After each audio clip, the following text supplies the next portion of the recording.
Welcome to 360 Pulse Podcast. This is the show where we explore the latest innovations in immersive technology, real-time situational awareness, and the future of panoramic imaging. I am your host, Jennifer Sertle, VP of Marketing at Circle Optics. And our mission at Circle Optics is to deliver situational intelligence for a safer, smarter, and more immersive world. In this episode, I'm so excited. We have our guest, Oliver Mitchell. He's the partner at FF Venture Capital. In addition, he's going to be talking to us about what it takes to launch and scale startups in the age of robotics and AI. We have had him as a guest before, and since that time, he's actually written a startup field guide in the age of robotics and AI. And he brings to our program decades of experience in helping founders navigate the complex terrain of robotics, automation, and deep tech innovation. And let me just give you a little bit of his background from building and exiting ventures like Holmes Protection, AmeriCash, and RobotGalaxy. And he also has guided companies such as CivRobotics, Cambrian Robotics, and Paraspot. These are companies that he has kind of shepherded forward to be successful. And his perspective brings technology and capital together. He's also been known as the Robot Rabbi. And he has a blog, and I'll be sure to include all of that in here. He also teaches at Syms School of Business, inspiring a new generation of entrepreneurs to find both purpose and profitability in this evolving landscape of intelligent machines. So with that, oh my goodness, you have worn so many hats. Entrepreneur, investor, educator, and now author. Let's go back to the beginning. What first drew you to robotics and automation? Yeah, I was drawn to robotics in its circuitous path, really through my son. At the time, I was launching a new business and really around kids' immersive entertainment, and I created a STEM brand called RobotGalaxy. It was at retail. It had a virtual world, it had which had a multiplayer game associated with it, and a comic book line. And so that it's very interesting. Making toys, you're using the components and the mechanics that are used in industrial machines, just on a smaller scale, maybe a few years behind the latest and greatest that are used in factories and in rockets and in our phones. And so, it really interested me then. And I was always known around New York as, hey, there's Oliver the robot guy. And my marketing department created a blog for me. And they're like, hey, listen, blogging's really big. This was 2011. And we created a blog, we created a logo, we called it Robot Rabbi. I'm like, I'm not really a rabbi. I'm Jewish. I got that. You got that point too. But ultimately, a rabbi is a teacher. So I started to lean into that moniker and really started to take a deep dive into the industrial robotics space then. And as I started to write articles, I saw that no one was really speaking about the business of robots. And so I've launched, as you said in your intro, different companies in addition to RobotGalaxy, like AmeriCash that I sold to American Express. I did a turnaround with Holmes Protection that got sold to ADT Tyco.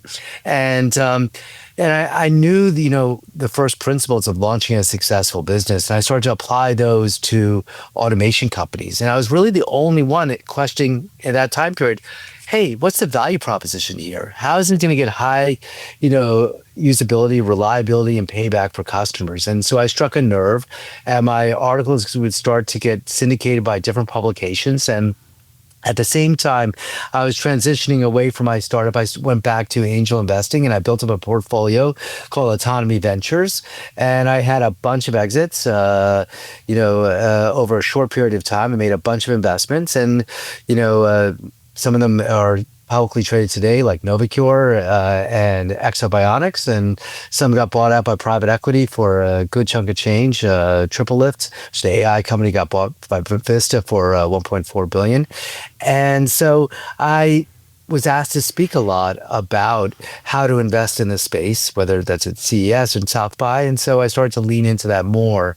And that's what led me to write this book, where I interviewed people that I look up to, like Rodney Brooks, founder of iRobot, Mick Mounts, founder of Kiva Systems, Hal Grenier, co-founder of iRobot, Andrea Thomas, founder of Diligent Robotics, as well as, 26 other, 26 other luminaries in the space. That's amazing. And, I think what I love about having read the Startup Field Guide is that although there's a lot of business acumen, there's also the human element of stories of individuals that have made choices. And I know that you've talked about entrepreneurship as being like mountain climbing, treacherous and demanding. So before we go into like the business and the technology piece of it, I'd really love to know what personal experience most shaped your philosophy about resilience and leadership under pressure. Yeah, so I love backpacking, and I used to be a real avid, before I had a family, avid backpacker, and I was a river guide. And so before you go out into the backcountry, for weeks on end and everything like that, you really got to prepare yourself for what you're going to encounter. And, the wildlife, there could be bears, so you're going to need bear spray. What kind of food you're going to go out for? How heavy are your rations? What trail are you taking? What's the weather going to be? And so I started, and I've been throughout the Talkeetnas in Alaska. I've been, in McKinley Park, and I've seen Denali, and I've been in Prince William Sound, and I've been in the Grand Canyon and the Superstition Mountains, and all throughout, the U.S. as well as throughout Israel. And I would say, once you go out to the backcountry, there's something really celestial about it. You really feel like, that there's something very spiritual there. But at the same time, you're very alone, and you have to deal with things, on your own. You don't have the creature comforts that you have. And so I've tried to, instill those values into the field guide. That's why I call it a field guide. So entrepreneurs can prepare themselves for what they encounter. And I've encountered these challenges, laying awake at 3 a.m. worried about payroll. I've encountered these challenges, when market mood shifts and customer sentiment shifts, competitive, challenges and cash flow challenges. And so all these things, I don't think there's one isolated thing that makes you resilient. It's really a building block effort, and just being mindful of the experiences that you're having and what you're doing. And as I'm speaking about this, let me take a very serious tone here for a minute. I just finished, you asked about resilience. I just finished a book called Hostage by Eli Sharabi, who was held hostage for, I think it was 491 days in the tunnels of Gaza. And and it's an amazing book. It's a short read. I recommend it for anybody. And it is a testimony of resilience. And one of the things early on, when he was taken hostage by the terrorist Hamas, he encountered Hirsch Goldberg Pollen, an American boy who was taken hostage, and he was actually killed by Hamas in the tunnels, and they later found his body along with 5 other young kids. And Hirsch was quoted, as long as you have a why, you can deal with the how. And so, and I think that, once you have the mission, you're going to encounter things, but you can deal with it. I love that. And, in the spirit of respecting that journey, I am reminded of Viktor Frankl's Man's Search for Meaning. And I love the fact that you, as a hiker or whatever, really, when people write field guides, it's much more technical, and yours is much more experiential. And you just explained why that is. And I think in this era, having metaphor, and these questions about why are super, they've probably always been important, but at this time in history, they seem even more important. So I thank you for that.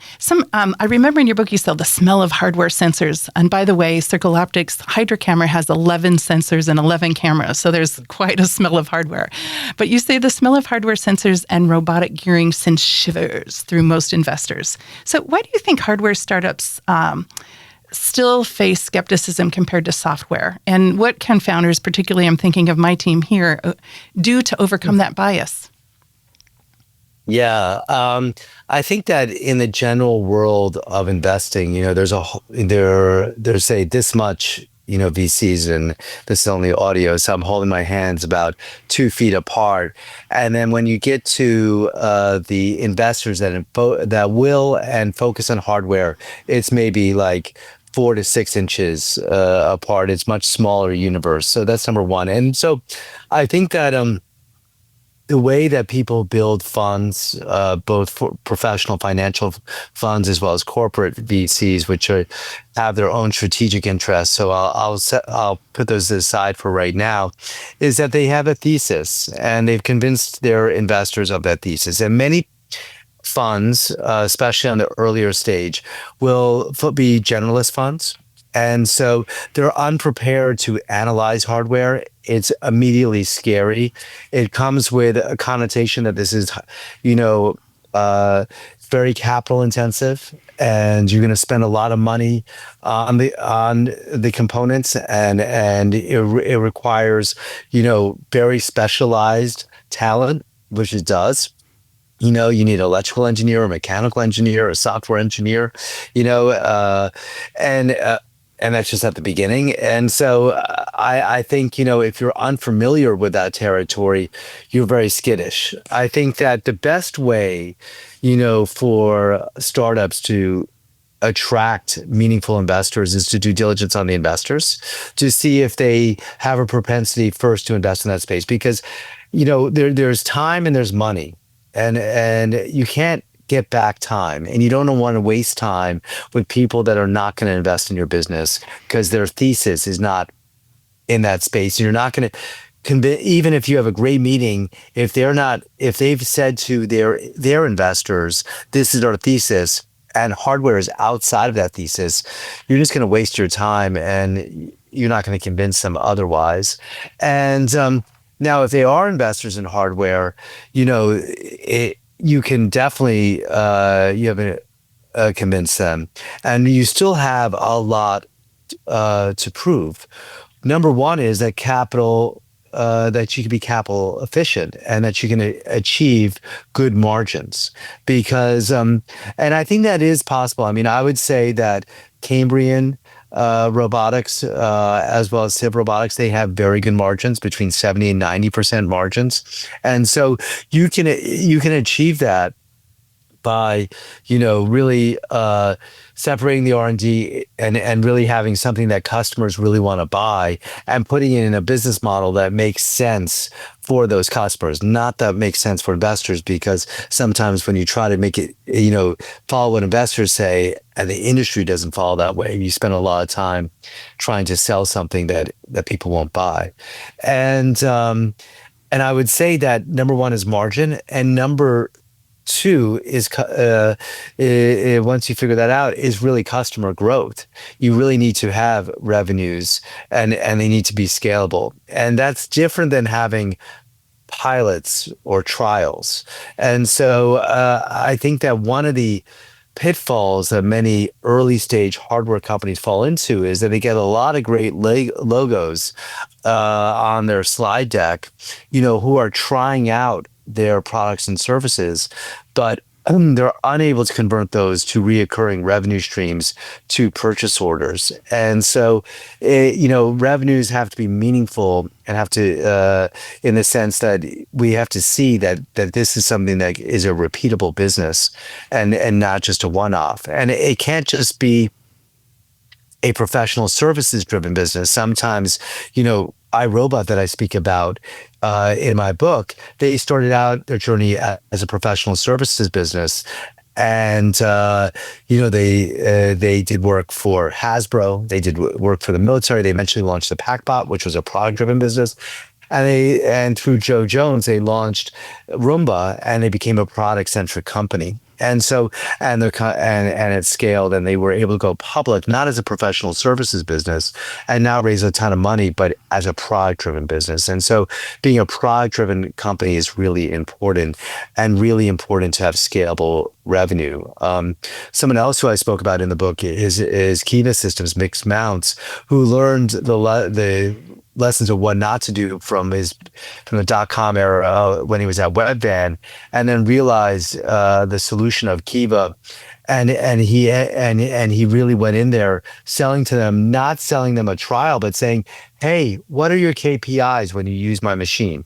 And what else do you want it to do? And what else? So, and then he built those contracts around, listening to them, what they wanted. And then as he was able to fulfill it. And by the time Amazon purchased them, he serviced the top 10% of all e-commerce companies out there. They were actually, when Amazon purchased diapers.com and Zappos, they were using Kiva. And then they realized that they needed that exclusively for Amazon's business. Are you just really good at identifying talent? Like I'm just saying, like, it's amazing that you have that many case studies and you have access to that many stories. And I'm wondering, just like, how did you find these great stories? Well, these are famous stories, right? I mean, iRobot is, went public, and it's a famous, and McMounts, sold Kiva for $775 million. But there's other ones out there, and I think that, one of the first questions I ask people, what are your first principles, and to really understand how they're building their businesses and how they evaluate businesses. And I think, the important thing is being a good listener. To give you a less famous example, Andrea Thomas of Diligent Robotics. Diligent is a robot around healthcare logistics. It's quasi-humanoid. It has a face. It has one arm, and it runs on wheels, and it has a cabinet to store things. And they developed this by living in the hospital. They got into the Cedars-Sinai Accelerator program in Los Angeles, and they lived in the hospital, and what they thought going in, what their hospital needed and what they came out with were two different things. They thought they would develop a robot for shuttling like sheets and towels, but they realized that a lot of the work around a hospital is carrying stuff. The nurses have to go down 2 buildings and down to the basement to get a box of IVs for the patients on the 10th floor. And so why can't we get a robot to do that? Oh, well, we have the elevator. Well, if we made it a robot, with a face, and it spoke and said, hey, can you press the basement for me? When it can't press the button with its one arm, and then when someone did that and its eyes light up like hearts and they've got a mini payback, wow, they made the robot happy. This is so cool. Both patients and workers would feel comfortable with this robot, and they would assist the robot when the robot got into trouble. And the robot would be able to go to the basement, go get the box of IVs, and that nurse can spend more time with the patients. And so they're in 40 hospital systems to date and growing. And this is a great example of just listening to people and listening to the market. And so I think anytime that I meet innovators, I'm always open ears and less talk. I love that. And tying it back into your own metaphor, I'm thinking that wonderful quote by the designer is that the map is not the territory, and the idea of what I hear you saying is that people need to really understand their funder, if they're going for funding, walk in the life of them, and their customers really walk in the life of them, which is always, we say that, but it's actually hard. It's hard to do because it takes time, and it takes listening. And I know with robots and AI increasingly integrated in daily life, how do you think founders should balance innovation with responsibility, transparency, and societal impact? Only because I think that's a big topic of today. Yeah, I think people that get into innovation, they're not Lex Luthor. They're doing this because they want to improve, at least the people that I've met, want to improve quality of life. Whether it's for defense to improve the lives of warfighters out there, so they're not, so less catastrophic accidents happen, whether in training or in combat, or in industrial cases. I think that there's lots of jobs out there that are very dangerous for humans that humans do, whether it's like, mining in a coal mine that robots can do. And so, and then there is the transparency component. And so I'd separate the two of those just for purpose of discussion. I would say, a good friend of mine who I interview in the book is Nick Radford. And in full disclosure, I'm an advisor to Persona AI. And Persona AI is a humanoid robotics company. And Nick has lots of experience building humanoids because he ran the robotics lab at NASA that built, Robonaut 2 that launched to the ISS, and then Valkyrie. And then he launched a deep sea robotics company from his living room to the NASDAQ called Nauticus. And Persona AI, unlike, Optimus or Figure, is not a general purpose humanoid. It's a bipedal humanoid, that stands like like an adult male, that can walk around, or tall adult woman, and that can walk around. But it's really focused on these jobs that, one, there's labor shortages, and number two, that they're just dangerous for humans. Like, if the ultimate one was coal mining and then you work backward to construction, today, a big critical job out there is shipbuilding. I'm in New York City. Behind me is Brooklyn. And in the Brooklyn Navy Yard, we used to build like a ship a week during World War II. In the whole continental United States, we built 5 ships last year. China built 500 and so there's just not enough labor out there here, and it's just very expensive. And he is partnered with actually Hyundai HD to build a shipbuilding robot in South Korea that's partnered with the U.S. government, and to really help improve their labor shortage. And they've actually expanded the contract to also work in the yard. And so this is really backbreaking work that a human being can do for only so many years before their back pulls out. Hunched over with a welder, welding steel plates that a humanoid can do much more efficiently. It takes a lot of time. So I think, roboticists are really thinking about the dull, dirty, and dangerous jobs out there. And Nick is really thinking about those dangerous jobs and how he can alleviate sort of that human worker. So they're not just focused on that backbreaking work, but maybe they're managing fleets of humanoids out there with their intelligence of that workspace. Number two is about the foundational models. I mean, I think that there's been a lot come out. There was a study that with OpenAI, Anthropic, and Gemini that the model itself would become almost destructive when left to its own resources. We've seen also where it has convinced people who have psychological problems that their ideas are great ideas when they destroy their lives over these ideas. There was an article in the Wall Street Journal. And so, yeah, I think in these big foundational models, there has to be some guardrails, and this is outside my pay grade. Like, how do you build those and stuff like that? But I think that, it's encouraging that I think that, and I'm not getting involved in politics, but there was an AI plan in the previous administration that would seem to be, that was more dystopian, its view of AI, and wanted to stop it in its tracks. And it seems like David Sachs has come up with a much more pragmatic approach, and so I think we want to empower creativity, innovators to really achieve their potential, but at the same time, we have to be knowledgeable and really have to guard around AI bias and sort of AI inference that could lead people the wrong way. I really love the word that you used, empowered. And let's just think about your readers. If you think of I love the first principles piece is something I think I'm going to take back to talk to Zach and Ian about just clarity on what is the optics first principles. I thought that was great. But if we think about empowerment, what actions do you hope, or what do you hope that your book causes in terms of empowerment?